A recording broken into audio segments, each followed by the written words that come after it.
Doctor बाबू जगजीवन राम होराटा समिति के जिला अध्यक्ष अभी काले ने मांग की है कि मुख्यमंत्री सिद्धरामैया ने वादे के अनुसार इस महीने की 16 तारीख को आंतरिक आरक्षण लागू किया जाए। शनिवार को शहर के जिला पत्रिका भवन में आयोजित एक संवाददाता सम्मेलन को संबोधित करते हुए उन्होंने कहा कि लगभग 30 से 35 वर्षों से हमारे बुजुर्ग आंतरिक आरक्षण लागू करने के लिए तमते आंदोलन, अर्धनग्न मार्च, संघर्ष और जिला कलेक्टर कार्यालय के घेराव सहित विभिन्न तरीकों से लगातार संघर्ष कर रहे हैं। अब मानसून सत्र की शुरुआत में आंतरिक आरक्षण लागू करने की मांग को लेकर हमने 11 अगस्त को बेंगलुरु के फ्रीडम पार्क में धरना और सत्याग्रह का आयोजन किया है। इसमें राज्य के सभी जिलों के विभिन्न मादिगा संगठनों के नेता भाग लेंगे। आंतरिक आरक्षण लागू होने तक संघर्ष जारी रहेगा। अगर इसे लागू नहीं किया गया तो राज्य भर में भीषण गर्मी जारी रहेगी। इसलिए अभी काले ने कहा कि जिले के मादिगा समुदाय और उसकी उपजातियों के नेताओं को बड़ी संख्या में दिन रात के सत्याग्रह में भाग लेना चाहिए। हमने नगर प्रशासन मंत्री रहीम खान और जिला प्रभारी मंत्री ईश्वर खंडरे को लगातार 4 बार जीताकर उनका सहयोग किया है। इसलिए हमने कैबिनेट में अपनी आवाज उठाई और उनसे आंतरिक आरक्षण लागू करने और ऋण चुकाने में सहयोग करने का अनुरोध किया। समिति सचिव GM क्रिस्टोफर रोसेन मलकापुर और जिला युवा इकाई अध्यक्ष सीमन काले प्रेस कॉन्फ्रेंस में उपस्थित रहे। कैमरामैन पपुराज का कवरेज। बीदर जिले ಡಾಕ್ಟರ್ ಬಾಬು ಜಗಜೀವನ ಹೋರಾಟ ಸಮಿತಿಯಿಂದ ನಾವು ಪತ್ರಿಕಾಗೋಷ್ಠಿ ಕರೆ ಉದ್ದೇಶ ಏನೆಂದರೆ, ತಮಗೆ ಎಲ್ಲರಿಗೂ ಗೊತ್ತಿದ್ದಂತೆ ಸುಮಾರು 30-35 ವರ್ಷಗಳಿಂದ ನಮ್ಮ ಮಾದಿಗ ಸಮುದಾಯದವರು, ನಮ್ಮ ಸಮಾಜ ಮುಖಂಡರು ಸತತವಾಗಿ ಹಗಲು ರಾತ್ರಿ ಇಲ್ಲದೆ ಈ ಕರ್ನಾಟಕ ರಾಜ್ಯದಲ್ಲಿ ನಮ್ಮ ಒಳ ಮೀಸಲಾತಿಗೆ ಸತತವಾಗಿ ಹೋರಾಟ ಮಾಡ್ತಿದ್ದಾರೆ. ಅದಕ್ಕೆ ಈಗ ಬರ್ತಕ್ಕಂಥ ದಿನದಲ್ಲಿ ನಮಗೆಲ್ಲೋ ಒಂದು ಕಡೆ ನ್ಯಾಯ ಸಿಗ್ತಕ್ಕಂಥ ಆಸೆ ನಮ್ಮ ಮೂಡಿದೆ. ಹಾಗಾಗಿ ನಾನು ಸಮಸ್ತ ಬೀದರ್ ಜಿಲ್ಲಾ ಜನತೆ ಪರವಾಗಿ ನಾನು ಮಾನ್ಯ ಸಿದ್ದರಾಮಯ್ಯ ಸಾಹೇಬರು ನಾವು ಬೇಡಿಕೊಳ್ಳೋದಂದರೆ, ನಾವು ಮಾದಿಗ ಜನರು, ಮುಗ್ಧ ಜನರು ಸರ್, ನಾವು ಭಾಳಷ್ಟು ನೊಂದವರು, ನಮಗೆ ವಂಚಿತ ಅಂತ ಸಮಾಜದಿಂದ ನಾವು ಭಾಳ ಹಿನ್ನಡೆ ಆಗಿದೆ. ಹಾಗಾಗಿ ಈ ABCD ವರ್ಗೀಕರಣ ಏನು ನಾಗಮೋಹನ್ ದಾಸ್ ಅವರು ವರದಿ ಮೊನ್ನೆ ಕರ್ನಾಟಕ ಸರ್ಕಾರ 4ನೇ ತಾರೀಕಿನ ವರದಿಯನ್ನು ಸಲ್ಲಿಸಿದ್ದಾರೆ. ಆ ಸಲ್ಲಿಸಿದ ಅರ್ಜಿ ತಾವು ಅದಕ್ಕೆ ಮಂಡನೆ ಬರ್ತಕ್ಕಂಥ 7ನೇ ತಾರೀಕಿಗೆ ತಾವು ಮಾಡಿದ್ದೀರಿ. ನಮ್ಮ ಭವಿಷ್ಯ ನಮಗೆ ಆಸೆ ಆಕಾಂಕ್ಷೆ ಇತ್ತು, ಅವತ್ತೇ ಯಥಾಸ್ಥಗೊಳಿಸ್ತಾರೆ ಎಂಬ ನಮ್ಮ ಆಸೆ ಇತ್ತು. ಅದು ಎಲ್ಲೋ ಒಂದು ಕಡೆ ಹಿನ್ನಡೆ, ಅದು ಅವತ್ತಿನ ದಿವಸ ಆಗಲಿಲ್ಲ. ಹಾಗಾಗಿ ತಾವು ಹೇಳಿದ ಪ್ರಕಾರ ನಮ್ಮ ಒಳ ಮೀಸಲಾತಿ ಸುಮಾರು 30-35 ವರ್ಷದಿಂದ ನಮ್ಮ ಹಿರಿಯರೆಲ್ಲ ಹೋರಾಟ ಮಾಡ್ಕೊತ ಬಂದಿದ್ದಾರೆ.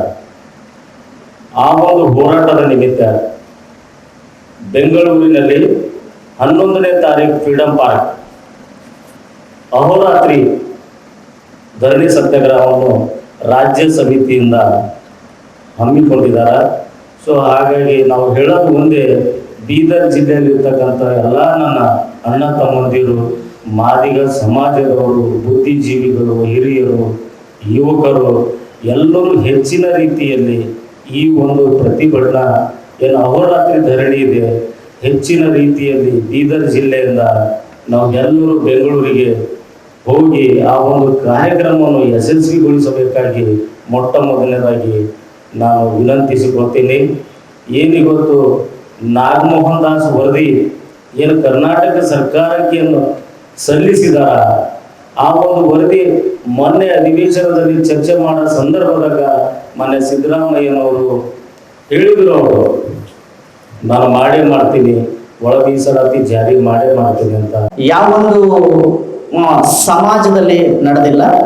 ಹಾಗಾಗಿ ತಮಗೆಲ್ಲರಿಗೂ ತಿಳಿದಿರತಕ್ಕಂಥ ವಿಷಯ ಇದೆ.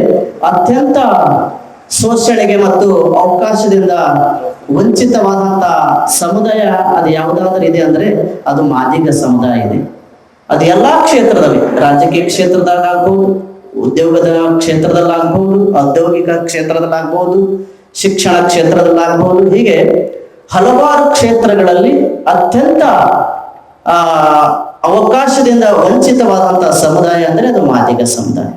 ಈ ಸುದೀರ್ಘವಾದಂತಹ ಅನೇಕ ವಿಧವಾದಂತಹ ಹೋರಾಟಗಳ ಪ್ರತಿಫಲವಾಗಿ ಹಾಗೂ ಈ ನಮ್ಮ ದೇಶದ ಸರ್ವೋಚ್ಚ ನ್ಯಾಯಾಲಯದ ಆದೇಶದ ಅನುಸಾರ ಏನು ನಾಗಮೋಹನ್ ದಾಸ್ ಅವರ ಆಯೋಗದ ವರದಿಯನ್ನ ರಚನೆ ಆಗಿದೆ. ಅದು ಈಗಾಗಲೇ ಸರ್ಕಾರಕ್ಕೆ ಸಬ್ಮಿಷನ್ ಕೂಡ ಆಗಿದೆ, ತಮ್ಮೆಲ್ಲರಿಗೂ ತಿಳಿದಂತ ವಿಷಯವಾಗಿದೆ. ಇದನ್ನ ಆದಷ್ಟು ಬೇಗನೆ ಈ ಮಳೆಗಾಲದ ಅಧಿವೇಶನದಲ್ಲಿ ವಿಶೇಷವಾದಂತಹ ಅಧಿವೇಶನ ಈ ರಾಜ್ಯದ ಮುಖ್ಯಮಂತ್ರಿಗಳು ಕರೆದಿದ್ದಾರೆ, ತಮ್ಮೆಲ್ಲರಿಗೂ ಗೊತ್ತಿದೆ. ಕ್ರಿಸ್ಟೋಫರ್ ಅಣ್ಣನವರಿಗೂ ತುಂಬುರದ ಧನ್ಯವಾದಗಳು. ಹಾಗೂ ಕರ್ನಾಟಕ ರಾಜ್ಯ ಆದಿ ಜಾಂಬವ ಸಂಘದ ಜಿಲ್ಲಾಧ್ಯಕ್ಷರಾದ ಸಂಜು ಬೇಂದ್ರೆ ಅಣ್ಣನವರಿಗೂ ತುಂಬುರದ ಧನ್ಯವಾದಗಳು. ಹಾಗೂ ಯುವ ಅಧ್ಯಕ್ಷರು ಡಾಕ್ಟರ್ ಬಾಬು ಜಗಜೀವನ್ ರಾಮ್ ಹೋರಾಟ ಸಮಿತಿ ಸೀಮನ್ ಕಾಳೆ ಅಣ್ಣನವರಿಗೂ ತುಂಬುರದ ಧನ್ಯವಾದಗಳು. ಹಾಗೂ ಇಷ್ಟೊತ್ತು ನಮ್ಮ ಒಂದು ಪತ್ರಿಕಾಗೋಷ್ಠಿ ನಡೆಸಲಿಕ್ಕೆ ಅವಕಾಶ ಮಾಡಿಕೊಟ್ಟಂತ ಎಲ್ಲ ಪತ್ರಿಕಾ ಮಾಧ್ಯಮದವರಿಗೂ ಧನ್ಯವಾದಗಳು.